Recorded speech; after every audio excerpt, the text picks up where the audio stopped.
أشهد أن لا إله إلا الله وحده لا شريك له وأشهد أن محمدا عبده ورسوله أما بعد فأعوذ بالله من الشيطان الرجيم بسم الله الرحمن الرحيم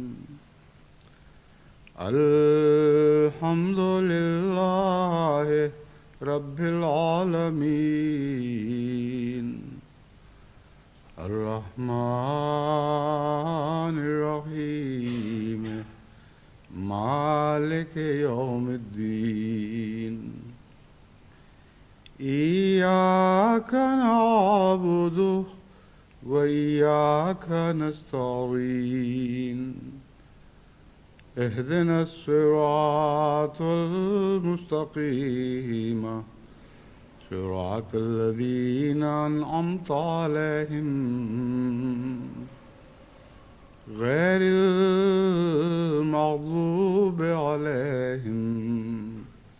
ولا الضالين۔ مضمون چل رہا ہے تقوی کی کمی کی وجہ سے یا تقوی کے معاملات میں گہری نظر نہ ہونے کی وجہ سے جو نقصانات ہمارے معاشرے میں پہنچتے ہیں۔ اس سلسلے میں کچھ مثالیں، 2-3 مثالیں خاندانی معاملات کی میں نے دی تھیں۔ ایسی بہت سی مثالیں ہیں، ان سب کو یہاں پیش کرنے کا موقع نہیں ہے، لیکن وقتاً فوقتاً جہاں ضرورت محسوس ہوئی میں دوبارہ اس مضمون کو پھر اٹھاؤں گا۔ آج میں اس مضمون کو جماعتی حالات پر چسپاں کر کے آپ کے سامنے رکھوں گا تاکہ جماعتی معاملات میں تقوی کی کمی یا تقوی کے معاملات میں لا علمی، یہ دونوں باتیں جماعت کو شدید نقصان پہنچا سکتی ہیں۔ بعض ایسے لوگ ہیں جو فی ذات ہی جہاں تک فرائض کا اور عام نوافل کا تعلق ہے خدا تعالیٰ کے فضل سے متقی ہوتے ہیں، بڑی بڑی جماعت کے لیے قربانیاں کرنے والے، پابند صوم و صلات، اور نہ صرف فرضی چندوں میں بلکہ طوعی چندوں میں بھی بڑے تقوی کے ساتھ شرائط کے مطابق خدمت دین کرنے والے ہیں۔ لیکن بعض معاملات میں جب کہ امیر اور عاملہ کے معاملات ہوں یا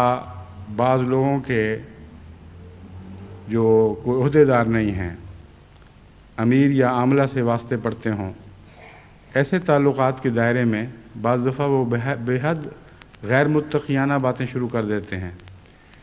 اور آدمی حیران ہو جاتا ہے کہ ان سے یہ توقع نہیں تھی۔ اس لیے اس مضمون کو مختلف جہتوں سے کھول کر آپ کے سامنے بیان کرنے کی ضرورت ہے۔ اس سے پہلے بارہا گزشتہ چند سال میں مجھے بعض ملکوں سے ان معاملات میں فتنوں کی بو آئی، جس طرح بھی جلنے کی بو آئی تھی۔ خدا کے فضل سے میری قوت شامہ بھی تیز ہے،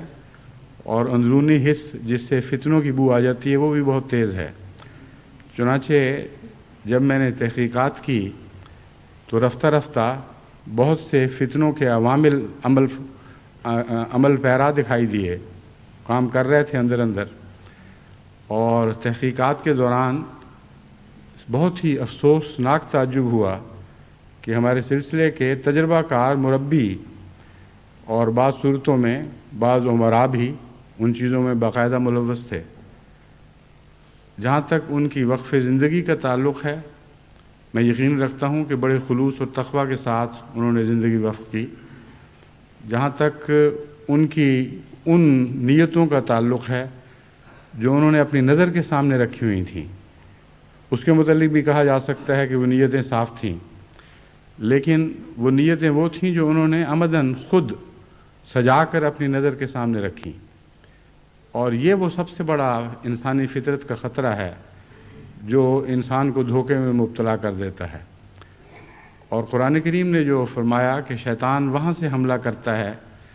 جہاں سے تمہیں دکھائی نہیں دیتا، تو یہ وہ حکمت ہے کلام الہی کی جسے اگر ہم سامنے رکھیں تو بعض دفعہ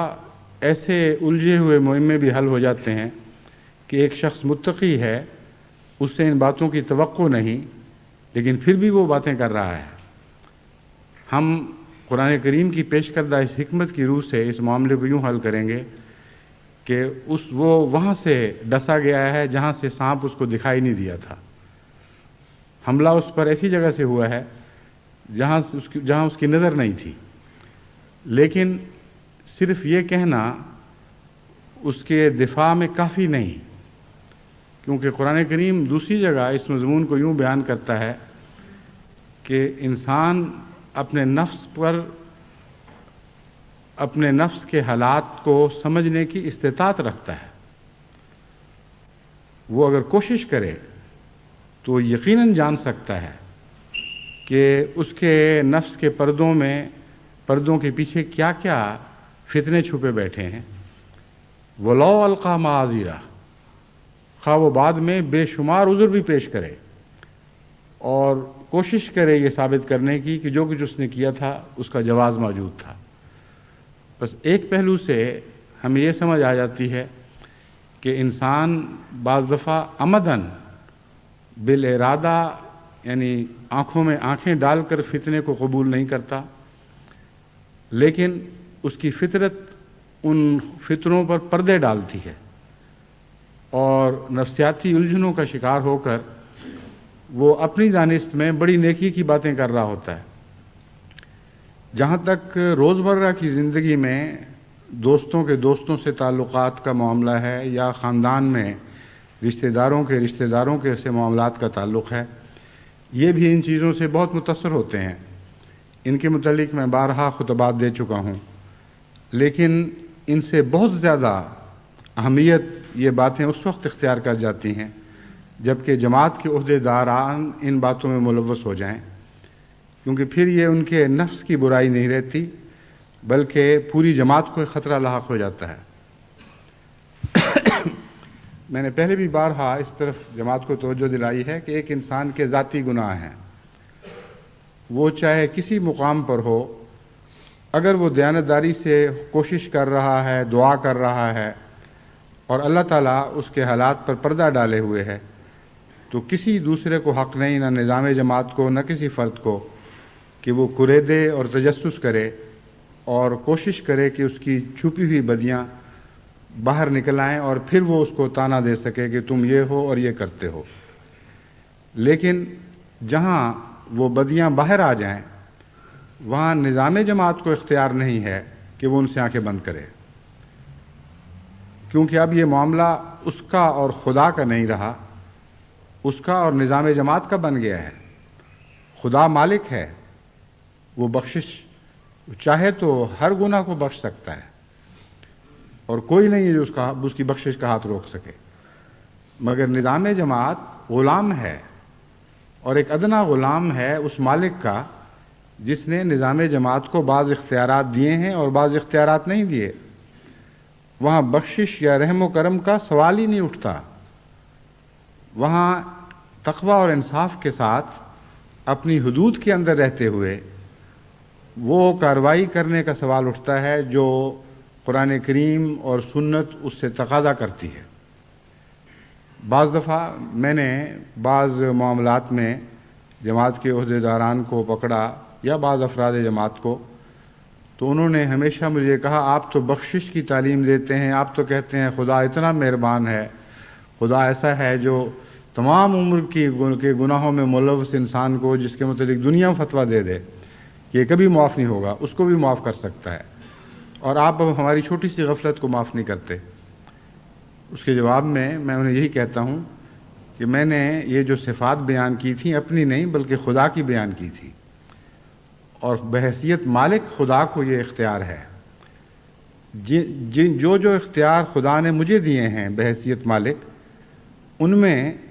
اللہ تعالیٰ مجھے توفیق عطا فرمائے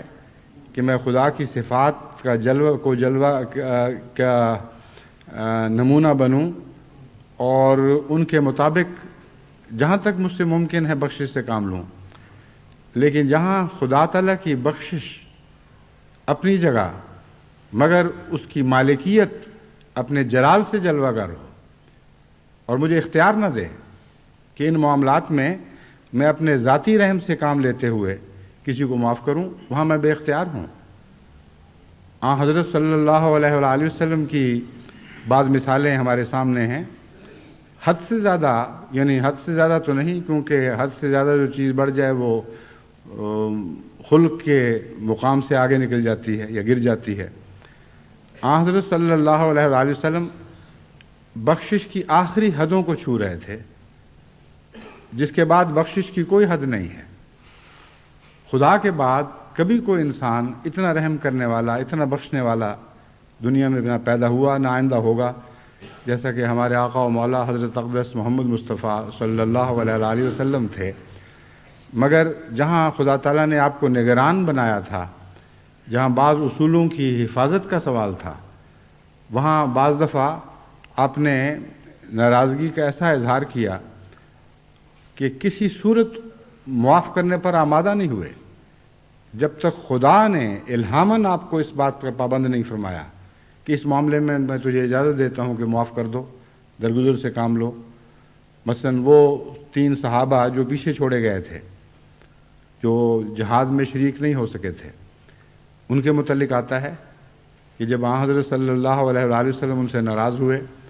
تو ان کی گریہ و زاری، ان کی ایسی حالت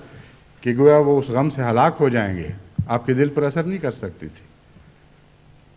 آپ نے معاف نہیں فرمایا جب تک خدا تعالیٰ نے معاف نہیں فرما دیا. اور اس دوران آپ خود بھی غم میں مبتلا تھے. یہ وہ مضمون ہے جو بعض لوگ اپنی نادانی میں نہیں سمجھتے. بعض دفعہ ایک امیر، بعض دفعہ ایک خلیفہ کسی شخص کے خلاف ایک سخت کارروائی کرتا ہے، مگر دل کی سختی کی وجہ سے نہیں بلکہ اپنی مجبوری کی وجہ سے، اور اس کا دل بعض دفعہ اس شخص سے بھی زیادہ سزا پاتا ہے جس کو وہ سزا دے رہا ہے. چنانچہ ان 3 صحابہ کے متعلق جن کے متعلق قرآن کریم میں ذکر آیا ہے، یہ روایت ہے، وہ خود بیان کرتے ہیں کہ اس زمانے میں جب کہ ہم پر ہماری زندگی، ہمارا جینا، ہمارا کھانا پینا سب کچھ حرام ہو چکا تھا، ایک ہی چیز تھی جو ہمیں زندہ رکھے ہوئے تھی. وہ یہ تھی کہ کبھی کبھی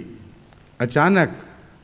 حضرت صلی اللہ علیہ وآلہ وسلم کو ہم اپنی طرف اس طرح دیکھتے ہوئے، اچٹتی ہوئی نظر سے دیکھتے ہوئے پال پکڑ لیتے تھے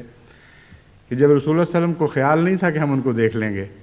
اس نظر میں شفقت تھی، اس نظر میں رحم تھا. یہ وہ مختصر سی غذا تھی جو کبھی کبھی ملتی رہتی تھی ان کو، جو ان کی زندگی کا باعث بنی ہوئی تھی. تو یہ بحث نظام جماعت سے نہیں اٹھائی جائے گی کہ یہ معاملہ بخشش سے تعلق رکھتا ہے، رسول اللہ صلی اللہ علیہ وسلم بے انتہا بخشش کرنے والے تھے، اللہ تعالیٰ بے انتہا بخشش کرنے والا ہے، اس لیے نظام جماعت کے اوپر جو چاہے جس طرح چاہے ہاتھ ڈال دے، جس طرح چاہے اپنے بڑوں کی بے عزتیاں کرے، نظام جماعت کو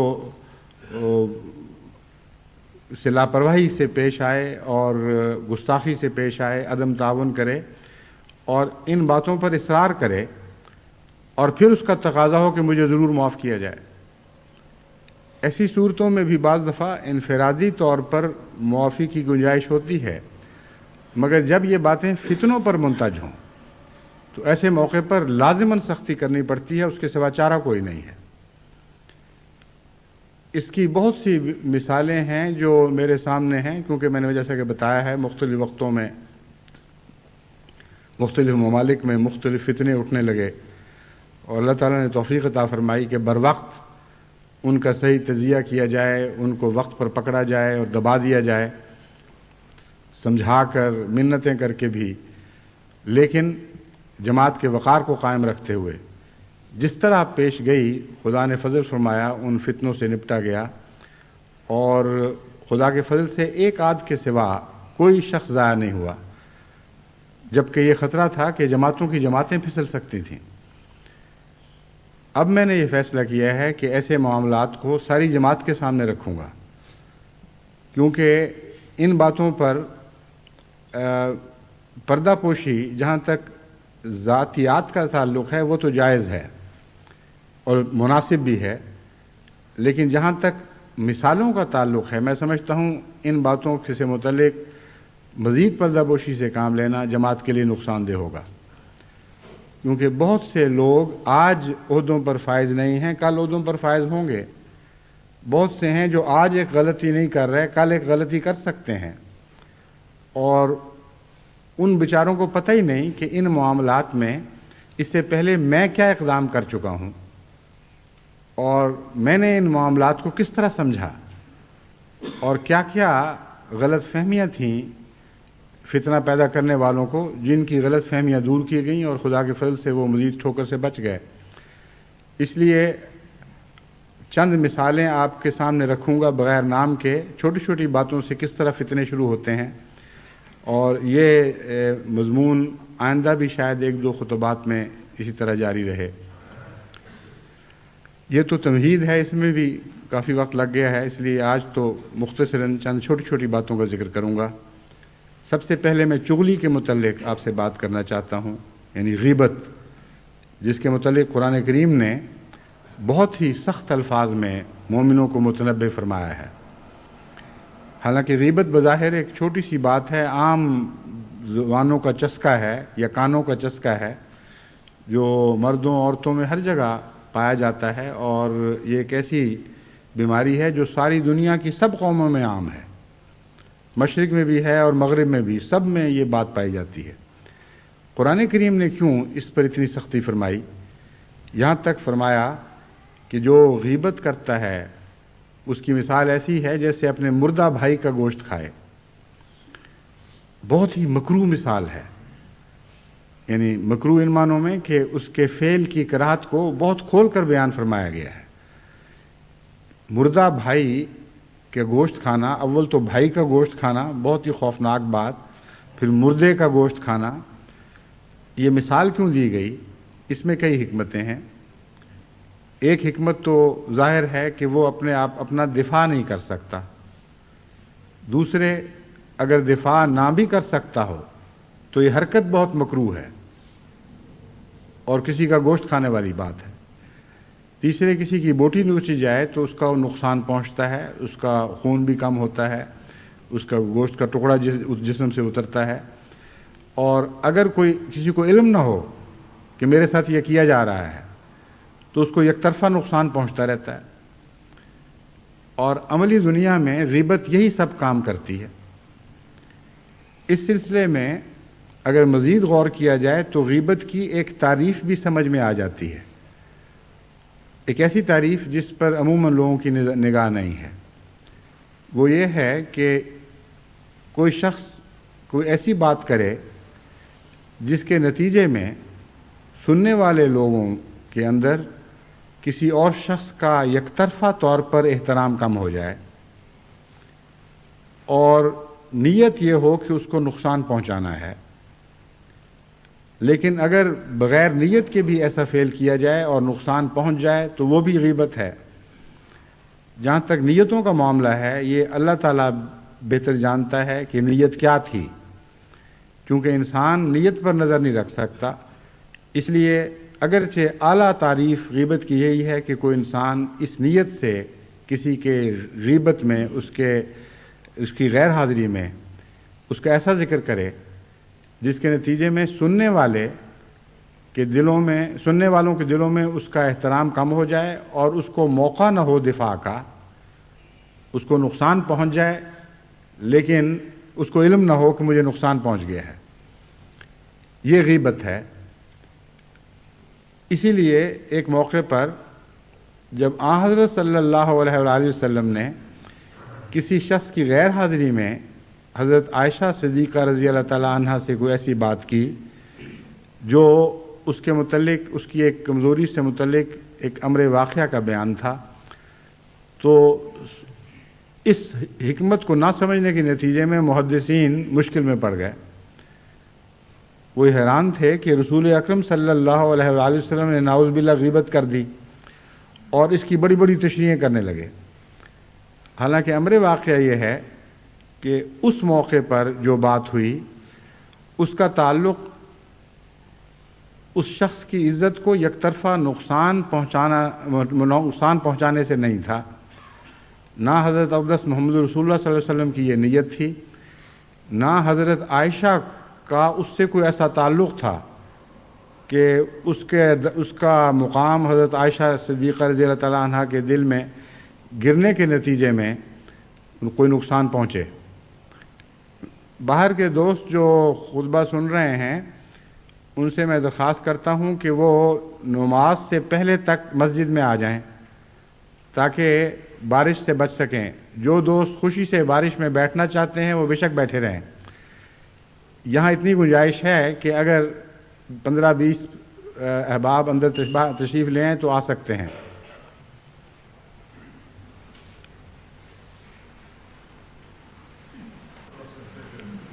دوست آگے تشریف لیں، آگے قریب آ جائیں، قریب آ جائیں، اور قریب آ جائیں، اور قریب آ جائیں۔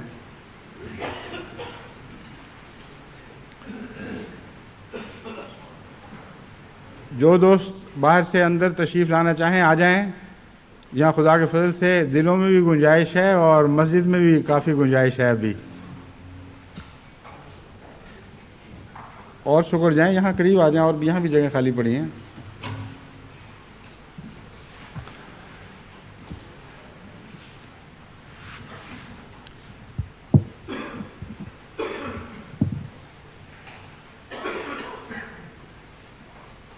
ایک پہلو اس حدیث کا ایسا ہے جو لوگوں کے زیر بحث نہیں آیا اور میرے نزدیک وہ سب سے اہم پہلو ہے۔ وہ یہ ہے کہ بعض دفعہ انسان ایک ایسی بات کسی شخص کے متعلق کسی کو بتاتا ہے کہ وہ بات حقیقت پر بھی مبنی ہوتی ہے، اس کی نیت نقصان پہنچانے کی نہیں ہوتی بلکہ مخاطب کو نقصان سے بچانے کی نیت ہوتی ہے۔ اس کو یہ متنبہ کرنے کی ضرورت ہوتی ہے کہ ایک شخص ہے جس میں یہ بات ہے اس لیے اس سے بچو۔ اگر وہ حقیقت پر مبنی ہو اور اس نیت سے ہو، اور مزید برآں اگر ساتھ یہ نیت بھی شامل ہو کہ وہ شخص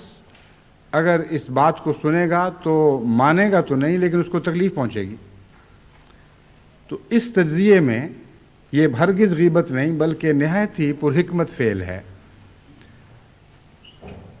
وہ جو حدیث زیر بحث ہے اس کے متعلق میں سمجھتا ہوں یہی اس کی سچی تشریح ہے کہ بسا اوقات جیسا کہ ہم عام روزمرہ باتوں میں معاملات میں دیکھتے ہیں، ایک شخص کے متعلق بعض باتیں ہیں جو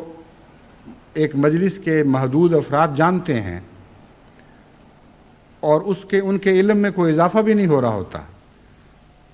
وہ اس شخص کے متعلق بات چلتی ہے، جب وہ اچانک اندر داخل ہوتا ہے تو سب خاموش ہو جاتے ہیں۔ کیوں خاموش ہوتے ہیں؟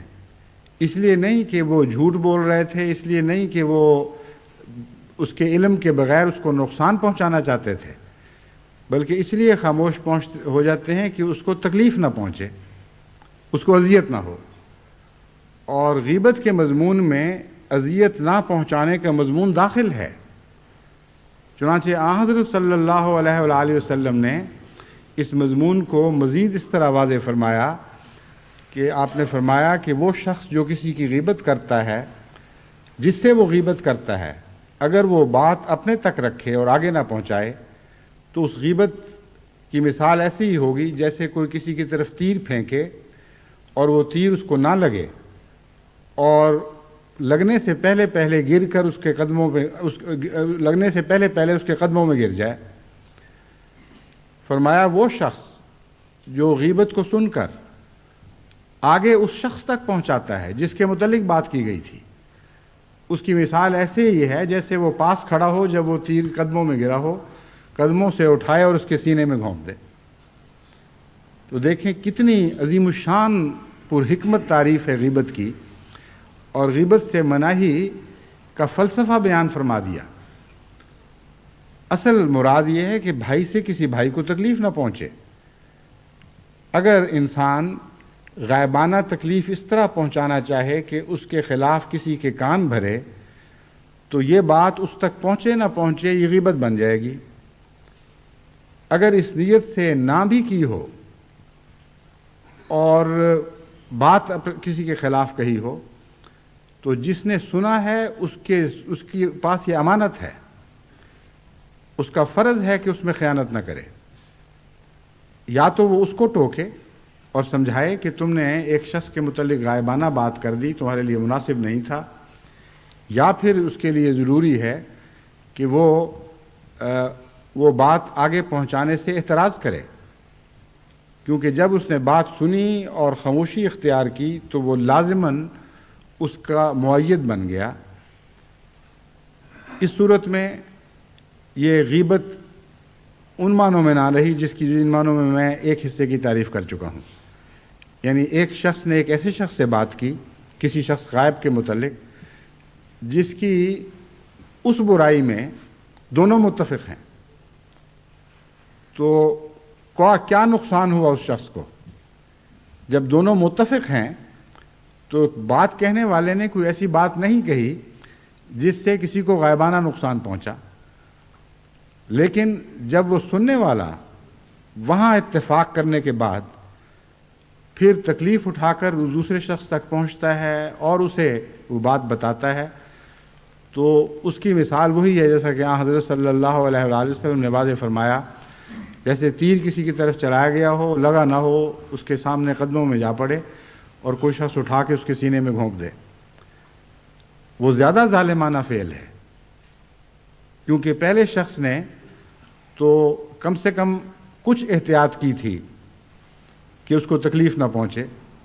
لیکن دوسرے شخص نے صفاقی سے کام لیا ہے. اس لیے غیبت کی اس تعریف کو پیش نظر رکھنا چاہیے. لیکن بعض دفعہ یہ معاملہ الجھ جاتا ہے جبکہ جماعتی معاملات ہوں اور نظام جماعت سے متعلق باتیں ہوں اور کوئی شخص کوئی بات کہیں کرتا ہے تو کیا اس بات کو متعلقہ عہدیدار تک نہ پہنچانا یہ مناسب ہے یا پہنچا دینا غیبت ہوگا؟ یہ ایک ایسا مضمون ہے جس پر مزید روشنی ڈالنی ضروری ہے. پہلے حصے سے متعلق میں جتنی روشنی ڈال چکا ہوں، جن لوگوں سے اس واقعہ کا تعلق ہے وہ بھی خطبہ سنیں گے اور وہ سمجھ چکے ہوں گے، اور میں امید رکھتا ہوں کہ اس نصیحت سے فائدہ اٹھائیں گے. لیکن ایک دوسرا حصہ ہے جس کو مزید وضاحت سے بیان کرنے کی ضرورت ہے. میرے پاس بسا اوقات کئی دوست تشریف لاتے ہیں اور وہ بعض لوگوں کے خلاف بات کرتے ہیں. عموماً میں ان کو روک دیتا ہوں. اگر ایسی بیوی آئی ہے جو خاوند سے ناراض ہے، خاوند آیا ہے جو بیوی سے ناراض ہے، رشتہ داروں کے جھگڑے ہیں، تو میں ان کو سمجھاتا ہوں کہ جہاں تک تکلیف کے اظہار کا تعلق ہے اور دعا کے لیے تحریک کرنے کا تعلق ہے، میرا دل کھلا ہے، تمہیں مجھ سے اپنے سب آزار بیان کرو، لیکن میاں بیوی کے اور رشتہ داروں کے ایسے اختلافات جو شرعی تنازع بن سکتے ہیں ان کے متعلق میں تمہیں اجازت نہیں دوں گا کہ کوئی بات کرو، کیونکہ آخری صورت میں ان تنازعات کی اپیل مجھ تک پہنچتی ہے اصولاً، اور میرے لیے یہ ممکن ہی نہیں ہے کہ میں ایسے تنازع میں یک طرفہ باتیں سن لوں جن کا یک طرفہ اثر میرے دل پر قائم ہو جائے اور بعد میں اس بات کا احتمال موجود ہو کہ کسی وقت میں فیصلے کی کرسی پر بیٹھا ہوں اور وہی باتیں مجھ تک پہنچ رہی ہوں. ان پرانے اثرات کو مٹانا پھر آسان نہیں ہوتا، اور اگر میں یہ باتیں سنوں اور دوسرے فریق کو پھر موقع دوں تو میری ساری عمر انہی جھگڑوں کو طے کرنے میں گزر جائے گی. یعنی خلافت کا کام ہی اور کوئی نہیں رہا سوائے اس کے کہ ساس کی باتیں سنیں اور پھر بہو سے گفتگو کرے اور پھر بہو کے جوابات سنیں اور ساس تک پہنچائے، یا اختلاف کرنے والے میاں بیوی کے درمیان ایک گو بٹوین بنا رہے، یعنی ادھر سے ادھر اس کی طرح بیڈمنٹن کی چڑیا کی طرح. یہ تو خلافت کا کام نہیں ہے. بعض لوگ احتجاج کرتے رہتے ہیں لیکن میں بھی جواباً ان کو کہتا رہتا ہوں کہ نہیں، بس میں نے نہیں سننی، دعا کی حد تک کہو، اس سے آگے نہ بڑھو. یہی طریق تمام امراء کو اختیار کرنا چاہیے جن کے متعلق یہ جن کے پاس قضاء کے آخری جھگڑے پہنچنے والے ہوں، اگر ان کے پاس وقت ہے اور وہ معاملہ سلجھانے کی خاطر، نہ کہ قضاء کے نمائندے کی حیثیت سے، وہ ایک فریق کی بات سننا چاہتے ہیں، تو اگر انہوں نے دوسرے فریق کو بعین ہی موقع نہ دیا تو یہ ناانصافی ہوگی، پھر چغلی میں شریک ہونے والی بات ہوگی، اور دوسرے فریق کو بات پہنچانا یہ چغلی نہیں ہے۔ یہ معاملہ ہے جو میں وضاحت سے آپ کے سامنے رکھنا چاہتا ہوں، لیکن اس کا ہرگز یہ مطلب نہیں کہ جن لفظوں میں کسی نے شکایت کی ہے انہی لفظوں میں وہ بات پہنچائی جائے۔ صرف یہی ایک صورت نہیں ہے، بلکہ اس کے علاوہ جماعتی شکایات بھی مجھے بعض امراء کے خلاف بڑے بڑے سخت لفظوں میں ملتی ہیں، بعض عہدیداران دوسرے عہدیداران کے خلاف بڑے بڑے سخت لفظوں میں ملتی ہیں، اور بعض دفعہ یہ بھی مناسب نہیں ہوتا کہ اس شخص کا نام بھی لکھا جائے، لیکن جس کے خلاف شکایت ہے اس کا حق ہو گیا مجھ پر کہ میں اس کو بتاؤں کہ تمہارے خلاف یہ شکایت ہے۔ چنانچہ میں پوری احتیاط کے ساتھ پرائیویٹ سیکرٹری کو سمجھاتا ہوں کہ یہ کلمے تم نے نہیں لکھنے، یہ اس کے دل کی تلخی ہے، اور اگر یہ کلمے ہم اس تک پہنچائیں گے جس تک کے متعلق اس نے بات کی ہے تو وہ فتنہ شروع ہو جائے گا، جس سے روکنے کے لیے قرآن کریم نے غیبت سے رکنے کی تعلیم دی ہے۔ لیکن انصاف کے تقاضے کی حد تک جو شکایات کی روح ہے، جو شکایات کا حقیقی مضمون ہے، وہ اس شخص تک پہنچانا ضروری ہے جس کے خلاف یک طرفہ شکایت کی گئی ہے، ورنہ یہ بھی غیبت بن جائے گی۔ بس یہ دو انتہائیں ہیں جن کے درمیان قائم رہ کر قدم اٹھانا ہی پل صراط پر سے کامیابی سے گزرنا ہے۔ جہاں ان باتوں سے لا علمی کی وجہ سے یا تقوی کی کمی کی وجہ سے لوگ ایسی چھوٹی چھوٹی باتوں میں بھی ٹھوکریں کھا جاتے ہیں، ان سے بعض دفعہ جماعت میں بہت بڑے بڑے فتنے پیدا ہو جاتے ہیں۔ اب میں آپ کو اس مثال کو مزید واضح کر کے بتاتا ہوں۔ ایک شخص ہے جس نے جماعت کے معاملے میں غیرت کا اظہار نہیں کیا۔ ایک شخص ایک غیر ہے، مثال کے طور پر ایک مجلس میں وہ سلسلے کے متعلق بیہودہ باتیں کرتا ہے، ایک احمدی وہاں بیٹھا ہوا ہے، ایک اور غیر احمدی بھی بیٹھا ہوا ہے، ایک غیر احمدی اٹھ کر سلسلے کا دفاع کرتا ہے، لیکن احمدی کو توفیق نہیں ملتی۔ یہ ایک قسم کی منافقت ہے، اس میں کوئی شک نہیں، لیکن سوال یہ ہے کہ اس لفظ منافقت کو استعمال کیے بغیر اگر اس شخص کی اصلاح ممکن ہو تو کیوں نہ کی جائے، اسے کیوں نہ سمجھایا جائے۔ اس کی بجائے اگر یہ معاملہ انسان امیر تک پہنچا دے تو اس کو اس ذمہ داری کے ساتھ پہنچانا چاہیے کہ میں اس نیت سے، اس وجہ سے آپ کو بتا رہا ہوں کہ اس معاملے میں اقدام کریں، اور اس سے پوچھیں یا اس کو سمجھائیں، تو یہ بھی غیبت نہیں ہے، یہ ایک فرض ہے جو پورا کرنا ضروری تھا۔ لیکن اگر امیر وہاں ہاں میں ہاں ملا کر بیٹھ جائے اور دونوں اپنی طرف سے یہ فتویٰ صادر کر کے مطمئن ہو جائیں کہ ہاں یہ منافقت ہے، تو یہ غیبت بن جائے گی، اور اس غیبت میں دونوں شریک ہوں گے، امیر بھی شریک ہوگا اور پہنچانے والا بھی شریک ہوگا۔ یہ ایک بہت تکلیف دہ چیز ہے جو آئندہ خطرناک نتائج پیدا کر سکتی ہے۔ دیکھنا یہ ہے کہ کہنے والے کی نیت کیا تھی، اور یہاں وہ نیتوں کا گہرا مضمون ہے جس کے متعلق میں روشنی ڈال رہا ہوں کہ نیتوں کی جڑیں بعض دفعہ اتنی گہری ہوتی ہیں کہ انسان خود واقف نہیں ہوتا، سوائے اس کے کہ بڑی مشقت اور محنت سے اس بات کی عادت ڈالے کہ سب سے زیادہ تنقید اپنے نفس پر کیا کرے، اور سب سے زیادہ تنقید اپنے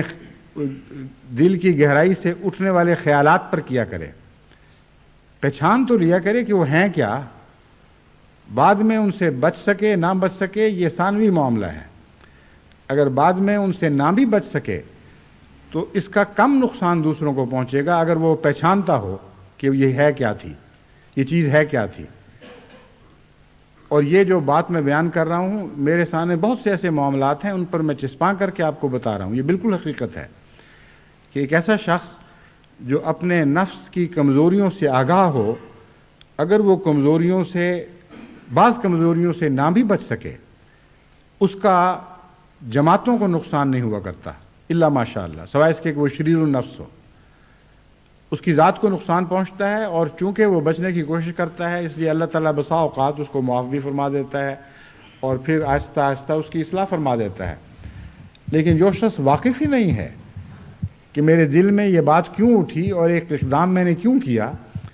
وہ بعض دفعہ اپنی ہلاکت کا بھی موجب بن جاتا ہے اور بعض دفعہ دوسروں کی ہلاکت کا موجب بھی بن جاتا ہے. اب یہ جو چھوٹی سی مثال ہے، بظاہر کتنی معصوم سی بات ہے کہ ایک شخص نے ایک احمدی کی دینی بے غیرتی کا علم پا کر امیر سے اس کے متعلق بات کی اور شکوہ کیا، اور دونوں اس بات میں شریک ہو کر خاموش ہو گئے. اب وہ کیوں ایسا ہوا؟ اصل بات یہ ہے، اگر وہ اپنے دلوں کو ٹٹول کر دیکھیں تو ان دونوں نے کچھ نہ کچھ لطف اس بات کا اٹھایا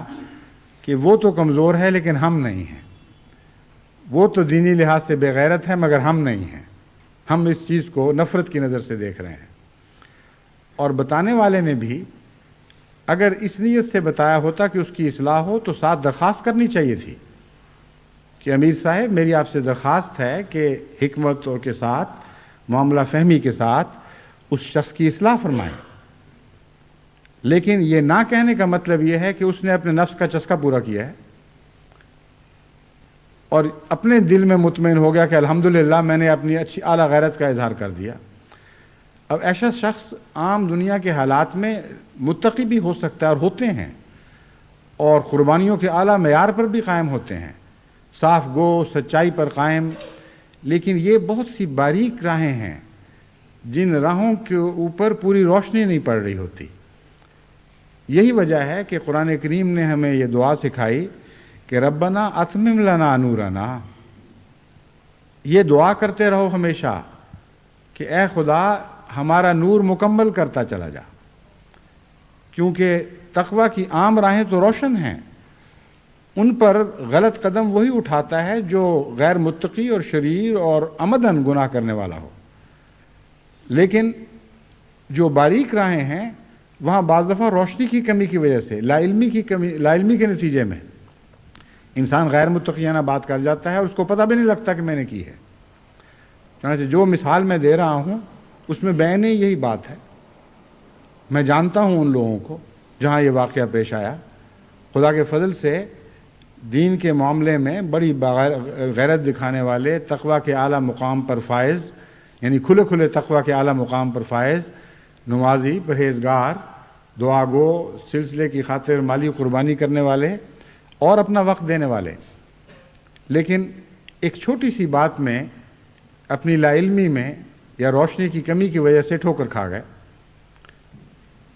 اب یہ بات ایک ٹائم بم کے طور پر وہاں پڑی رہ گئی، یعنی ایسے آتش فشاں مادے کے طور پر جس کی آتش فشانی کیفیت موجود ہے اگرچہ وہ پھٹا نہیں. بعد ازاں ان دونوں کا کسی معاملے میں اختلاف ہو جاتا ہے، امیر کا اور اس کا کسی معاملے میں، خواہ وہ جماعتی ہو یا ذاتی ہو، اختلاف ہو سکتا ہے، اور وہ جو پرانا ٹائم بم امیر صاحب کے دل میں محفوظ تھا، اس کی یاد میں محفوظ تھا، وہ اس شخص تک پہنچا دیتے ہیں جس شخص کے متعلق یہ بات ہوئی تھی. اب ایسے موقع پر اس امیر کی مثال بیان ہی وہی ہے جو آن حضرت صلی اللہ علیہ وآلہ وسلم نے بیان فرمائی کہ تیر چلایا تھا، جس پر چلایا تھا اس کے قدموں میں آ گرا اور اس کو نقصان نہیں پہنچا، اور کسی پاس کھڑے ہوئے آدمی نے وہ تیر اٹھایا اور اس کے سینے میں گھونپ دیا، اور اس کے نتیجے میں ایک بہت بڑا فتنہ پیدا ہو گیا، بہت سخت اشتعال پیدا ہوا. لیکن دیکھنا یہ ہے کہ آغاز کس بات سے ہوا تھا. جس بات کا آغاز تقویٰ سے ہوا ہو اس کے نتیجے میں یہ بدیاں نہیں پیدا ہوا کرتی. اس لیے یہ بحث فضول ہے کہ کس کا قصور ہے اور کس کا نہیں ہے. ایسے معاملات میں دونوں کا قصور ہے. جس نے بات کی اور اس وقت کھول کر یہ بیان نہیں کیا کہ میری نیت یہ ہے، اور یا اس بات بیان کرنے سے پہلے خود اس صاحب تک پہنچ کر یہ بیان نہیں کیا کہ یہ مجھ تک بات پہنچی ہے، مجھے صدمہ پہنچا ہے، مجھے آپ سے یہ توقع نہیں تھی. تو ان دونوں صورتوں میں وہ اپنے فرض کو صحیح ادا نہیں کر سکا، اور اس نے ایک فتنے کا خطرہ مول لے لیا. اور چونکہ امیر نے بھی تقوی سے کام نہیں لیا، اور جیسا کہ حضرت صلی اللہ علیہ وآلہ وسلم کا واضح ارشاد تھا، اس کی واضح خلاف ورزی کی، اس کے نتیجے میں یہ زخم ضرور پہنچنا تھا اور ایک فتنہ پیدا ہونا تھا جو مقدر تھا. ان حالات میں اس کو پھر ٹالا نہیں جا سکتا. لیکن جب یہ باتیں ہو جائیں پھر کیا کرنا چاہیے؟ یہ بھی ایسا مضمون ہے جس کے متعلق جماعت کو خوب کھول کر بیان کرنے کی ضرورت ہے. حضرت صلی اللہ علیہ وآلہ وسلم نے یہ تو فرمایا ہے کہ یک طرفہ بات سن کر کسی وقت اس کو دوسرے تک پہنچانے والے کی مثال ایسی ہی ہے جیسے تیر اٹھا کر سینے میں گھونپ دینے والے کی ہے. لیکن یہ نہیں فرمایا کہ اس کے نتیجے میں اس شخص کو کیا کرنا چاہیے جس کو تیر مارا گیا ہو. اس لیے یہ وہ پہلو ہے جس پر حضرت صلی اللہ علیہ وآلہ وسلم کی سنت سے جہاں روشنی پڑتی ہے، ان معاملات کو پیش نظر رکھ کر آپ کو نصیحت کروں. ہرگز یہ مطلب نہیں ہے کہ جس کو اپنے متعلق کسی کی مخالفانہ بات پہنچے وہ بھڑک اٹھے اور جوابی کارروائی اس طرح کرے کہ وہ بات جو ابھی تک یک طرفہ اظہار رسانی کی حد تک ہے وہ دو طرفہ جنگ میں تبدیل ہو جائے. عفو کس بلا کا نام ہے؟ عفو اسی کو کہتے ہیں کہ ایک انسان اپنے بھائی سے دکھ اٹھائے اور خاموش رہے اور صبر کرے. تو اگر انسان ایک خلق میں نقصان اٹھا بیٹھا ہے اور اس خلق کے اعلیٰ تقاضوں کو پورا نہیں کر سکا، تو خدا تعالیٰ نے مومن کو اور بھی صفات عطا فرمائی ہیں. دوسری صفات اس کی حفاظت فرما دیتی ہیں اور کئی قسم کی مشکلات اور مصیبتوں سے وہ بچ سکتا ہے. اس لیے مومن ایک طرف سے حفاظت نہیں دیا گیا، ہر طرف سے حفاظت دیا گیا ہے. جب تک ساری دیواریں نہ ٹوٹیں اس وقت تک مومنوں کی جماعت میں فتنہ نہیں پیدا ہو سکتا. بس میری یہ نصیحت ہے اس شخص کو اور ساری جماعت کو جو اس قسم کے معاملات میں خدا نہ خواستہ کبھی ملوث ہو، کہ ایسے موقع پر سب سے پہلا رد عمل یہ ہونا چاہیے کہ انسان درگزر سے کام لے، اور بجائے اس کے کہ بھڑک اٹھے اور اس شخص کو گالیاں دے اور پھر وہ امیر کو سے باتیں کرے اور امیر اور اس کے درمیان پھر تو میں ہو، اور اچھی بھلی سنجیدہ جماعت جو عام دنیا کے حالات میں متقی پرہیزگاروں کی جماعت ہے، خدا کی راہ میں خدمت کرنے والوں کی جماعت ہے، وہ چھوٹے چھوٹے بچوں کی طرح یا گھٹیا عورتوں کی طرح آپس میں لڑنے لگے. اس کی بجائے اور بھی راہیں ہیں جو اگر اختیار کی جاتی تو معاملہ سلجھ سکتا تھا. جس شخص نے یہ بات سنی تھی اس کا اول تو یہ فرض تھا، اگر وہ خود متقی تھا، کہ امیر کو کہے کہ جناب آپ مجھے یہ بات کیوں پہنچا رہے ہیں؟ کب آپ نے سنی تھی؟ 6 مہینے ہو چکے ہیں، اس وقت تک آپ اس کو دل میں پالتے رہے ہیں. اب مجھے یہ بتائیں کہ کیوں مجھے بتایا جا رہا ہے. اگر الٹ کر وہ یہ بات کہتا امیر کو تو یہ فتنہ امیر پر الٹتا اور وہ اپنی غلطی کا ذمہ دار ہوتا اور اس کو خود اپنا دفاع کرنا پڑتا. لیکن سننے والے نے اس بات کو اس طرح سنا کہ اب موجودہ حالات میں یہ امیر مجھ سے زیادہ تعلق رکھتا ہے بنسبت اس شخص کے، اور اب ایک تعلقات کے نئے دائرے یہاں پیدا ہوں گے. وہ شخص جو پہلے امیر کے قریب تھا اب امیر سے دور ہو جائے گا. اب میں امیر کے دائیں طرف آ گیا ہوں اور اس وجہ سے میں روشنی میں ہوں اور فلاں شخص اب اندھیرے میں ہے. اب ہم دونوں مل کر اس کو سیدھا کریں گے اور اس کو اپنے ٹھکانے لگائیں گے. یہ باتیں ان الفاظ میں اس کے دل میں پیدا ہوں یا نہ ہوں، جب وہ یہ یک طرفہ بات سن کر مشتعل ہو کر اس دوست کے گھر پہنچتا ہے جس کے ساتھ جس کی بیوی کے اس کی بیوی کے ساتھ تعلقات، جن کے بچے آپس میں پیار محبت کے رشتے رکھنے والے، اور جا کے ان پر برس پڑتا ہے اور کہتا ہے تم کون خبیث ہو جو ایسی باتیں کرو، تم منافق ہو گئے، تمہارے فلاں فلاں منافق ہوں گے، میں کہاں سے منافق آ گیا؟ اور یہ بات بھی نہیں سمجھتا کہ اس نے جو حرکت کی تھی وہ تھی منافقانہ۔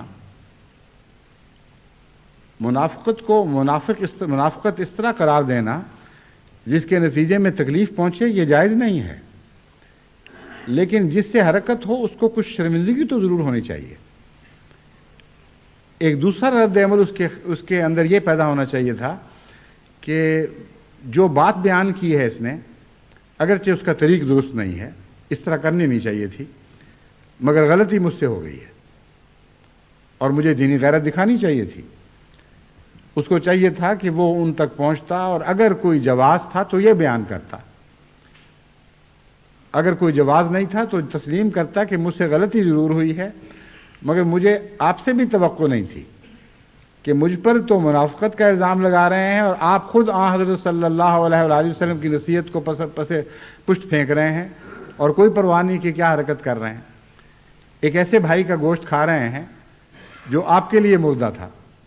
دفاع نہیں کر سکتا تھا۔ اور لطف کی یا تکلیف کی بات یہ ہے کہ اب یہ سے طرفہ لڑائی شروع ہوئی ہے اور ہر ایک دوسرے کو یہ تانا دے رہا ہے کہ تم مردہ بھائی کا گوشت کھانے والے، حالانکہ کچھ نہ کچھ سب نے چکھا ہے۔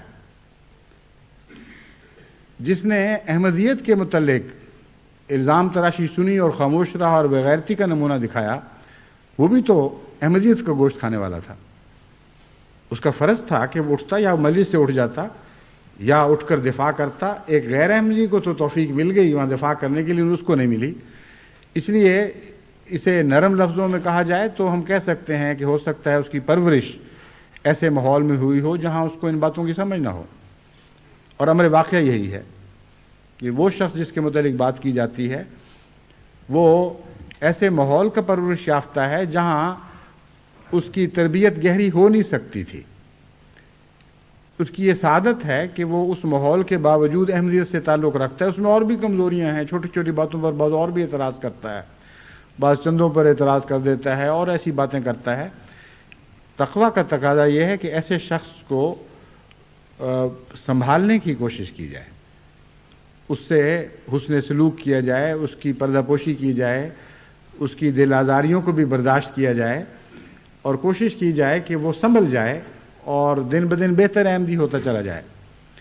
اس لیے اس پس منظر میں اس پر یہ سخت الفاظ تو صادق نہیں آتے کہ وہ منافق ہے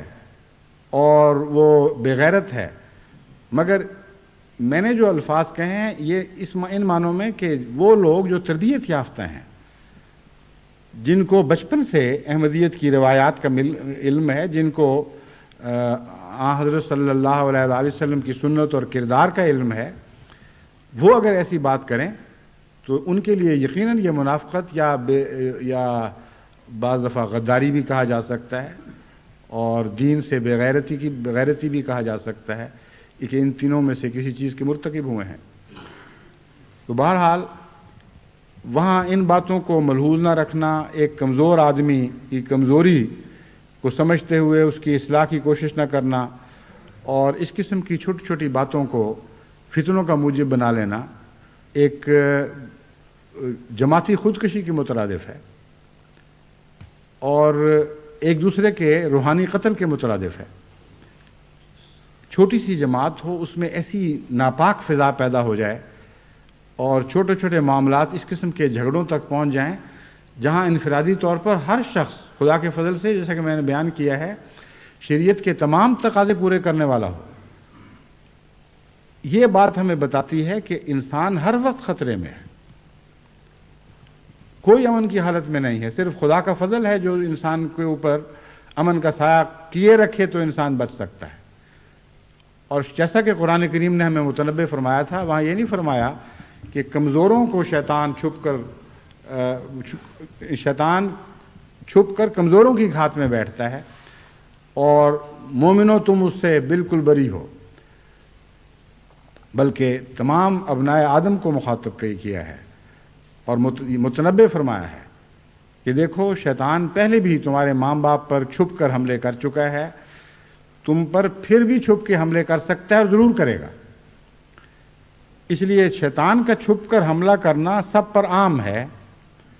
اور اس میں نیک و بد، چھوٹا بڑا سب برابر کے شریک ہیں۔ ایک وعدہ ہے قرآن کریم کا، اور وہ یہ ہے کہ جو میرے بندے ہوں گے ان پر شیطان جو چاہے کرے غلبہ نہیں پا سکے گا۔ میں جماعت سے توقع رکھتا ہوں کہ ان بندوں میں شامل ہوں، عہدے دار ہوں یا غیر عہدے دار ہوں، وہ شیطان کے حملوں سے تو نہیں بچ سکتے، لیکن فراست سے، اگر مومن کی فراست سے کام لیں تو شیطان کو اس کی کمین گاہوں میں دیکھ ضرور سکتے ہیں، کیونکہ آن حضرت صلی اللہ علیہ وآلہ وسلم نے مومن کے متعلق اس توقع کا بھی اظہار فرمایا ہے کہ وہ خدا کے نور سے دیکھتا ہے، اس کی فراست سے ڈرو۔ تو وہی لوگ ہیں جو خدا کے نور سے دیکھنے کی کوشش کرتے ہیں، جن پر کوئی پہلو دنیا کے معاملات کا اوجھل نہیں رہتا، کوئی جگہ ان کی اندھیرے میں نہیں رہتی اور اس پر روشنی پڑتی رہتی ہے۔ قرآن کریم نے اسی لیے ہمیں نصیحت فرمائی کہ اس معاملے میں خدا سے مدد چاہا کرو۔ مومن ہوتے ہوئے بھی خطرہ ہے کہ تم بعض اندھیروں میں ٹھوکر کھا جاؤ۔ لا علمی اور جہالت کے اندھیرے بھی ہیں، تمہارے اپنے نفس کی جہالت کے اندھیرے بھی ہیں، عدم تربیت کے اندھیرے بھی ہیں، تقوی میں کمی کے اندھیرے بھی ہیں، کئی قسم کے اندھیرے ہیں جن میں ہم نے اپنی زندگی کا سفر کرنا ہے، اور خدا ہمیں متنبع کرتا ہے کہ ان سب اندھیروں میں کہیں نہ کہیں کوئی شیطان چھپا بیٹھا ہوگا اور وہ تم پر حملہ کرے گا اور تمہیں اور تمہاری جماعت کو تباہ کرنے کی کوشش کرے گا۔ تم خدا کے نور سے مت دیکھنا، اور اگر تمہیں وہ نور پوری طرح میسر نہیں، اور کسی شخص کو پوری طرح میسر نہیں آ سکتا، تو ضرور دعا سے اپنے لیے مدد چاہنا۔ اگر تم یہ دعا کرتے رہو گے تو اللہ تعالیٰ تمہارے نور کو بڑھائے گا اور تمہارے ہر اندھیرے کو روشنی میں تبدیل فرما دے گا۔ یہ وہ دعا ہے جس کے متعلق پہلے بھی میں نے جماعت کو نصیحت کی تھی۔ اس معاملے کے بقیہ پہلوؤں کو اگر ضرورت ہوئی تو میں آئندہ زیر بحث لاؤں گا، ورنہ سر دست اتنا ہی کہہ دینا کافی ہے۔ ہاں، ایک بات میں اس پر اضافہ کرنا چاہتا ہوں کہ ان سب باتوں کے باوجود پھر بھی ان لوگوں کو آپس میں لڑنے کا کوئی حق نہیں ہے اگر وہ حضرت مسیح موعود علیہ السلام کی جماعت سے تعلق رکھتے ہیں۔ اگر ان کو حضرت مسیح موعود علیہ السلام سے سچی محبت ہے، اگر وہ اس کے خلیفہ سے تعلق قائم رکھنا چاہتے ہیں، تو ان کو میں حضرت مسیح موعود علیہ السلام کی یہ نصیحت پہنچاتا ہوں کہ سچے ہو کر جھوٹوں کی طرح تزلل اختیار کرو۔ اگر تم اپنے سچے ہونے کی تالیاں لے کر ایک دوسرے کو جھوٹے قرار دیتے رہو گے تو انسانی نفس اتنا دھوکہ دینے والا ہے کہ سچے بھی ویسے ہی نظر آئیں گے جیسے جھوٹے نظر آئیں گے، اور جھوٹے اور سچے میں تفریق ان جھگڑوں کے ذریعے ہو ہی نہیں سکتی۔ پھر تم توقع رکھو گے کہ نظام جماعت تمہاری آنکھوں سے تمہارے معاملات کو دیکھے، اور اگر امیر اس نظر سے نہ دیکھے تو تمہیں امیر جھوٹا نظر آئے گا۔ یہ ایک لامتناہی فتنوں کا سلسلہ ہے جو کبھی بند ہونے میں نہیں آئے گا۔ اس لیے ایک ہی نسخہ ہے جو حضرت مسیح موعود علیہ السلام نے بیان فرمایا کہ سچے ہو کر جھوٹوں کی طرح تزلل اختیار کرو۔ تم میں سے وہ جو اپنے آپ کو سب سے زیادہ سچا اور بری ذمہ سمجھتا ہے، اس کو میں نصیحت کرتا ہوں کہ حضرت مسیح موعود علیہ السلام کی اس آواز کو سن کر وہ پہل کرے اور اپنے بھائی کے جا کے دروازہ کھٹکھٹائے اور اس سے معافی مانگے اور اس سے کہے کہ میرے نفس نے جو کچھ بھی سمجھا ہے میں اس کو نظر انداز کرتا ہوں، اور حضرت مسیح موعود علیہ السلام کی آواز کو اپنے نفس کی آواز بنا رہا ہوں۔ اس لیے اس آواز کی پیروی میں تم سے اس طرح معافی مانگتا ہوں گویا سارا قصور میرا تھا۔ اگر وہ یہ طریقے اختیار کریں تو یہ فتنہ ہمیشہ کے لیے مٹ سکتا ہے، اور جو اس کے بد اثرات ہیں خدا تعالیٰ کی تقدیر ان کو اس طرح مٹا دے گی جیسے ان کا وجود ہی کوئی نہیں تھا۔ ایک نئی جماعت اور ایک نئی زندہ رہنے والی اور ہمیشہ زندہ رہنے والی جماعت اس جماعت سے نکلے گی۔ لیکن اگر وہ ان چھوٹی چھوٹی باتوں میں اسی طرح الجھے رہے اور اپنی سچائی کی تالیاں بیان کرتے رہے تو نہ صرف وہ تباہ ہوں گے بلکہ ان کے ارد گرد سارا ماحول تباہ ہو جائے گا. کچھ لوگ جو ابھی ملوث نہیں ہوئے، کوئی ایک کے ساتھ ملوث ہو جائے گا، کوئی دوسرے کے ساتھ ملوث ہو جائے گا، اور پھر وہ امیر کو بھی ملوث کریں گے، ملک کے امیر کو، اور پھر مجھے شکایتیں لکھیں گے کہ اس ملک کے امیر نے بھی تقوی سے کام نہیں لیا، یہ دلائل ہمارے تھے، وہ دلائل ان کے تھے، اس نے ان کی باتیں سن لی اور ہماری نہیں سنی. میں ان کو یہ بتانا چاہتا ہوں کہ بہت سے احمدی ہیں جن کو میں ذاتی طور پر جانتا ہوں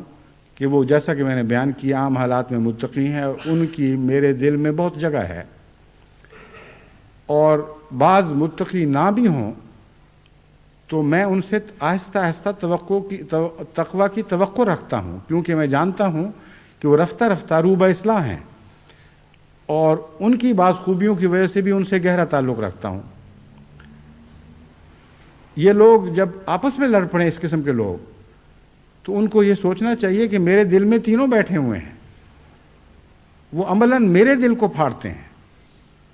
کیسی میری بے اختیاری کی حالت ہوتی ہے، کیسی میری تکلیف کی حالت ہوتی ہے کہ دل کا ایک ٹکڑا دوسرے ٹکڑے سے نفرت کرتا ہے اور اس کو دھکیل رہا ہوتا ہے،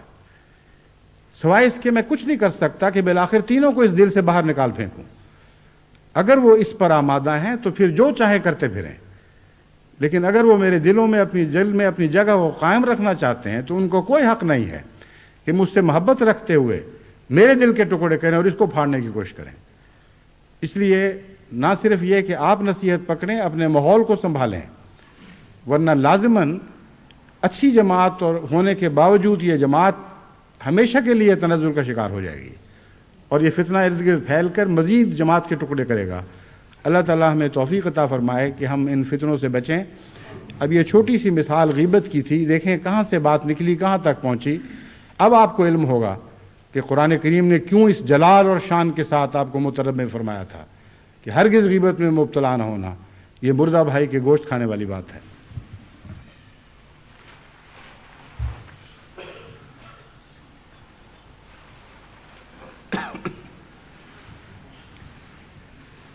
الحمد لله نحمده ونستعينه ونستغفره ونؤمن به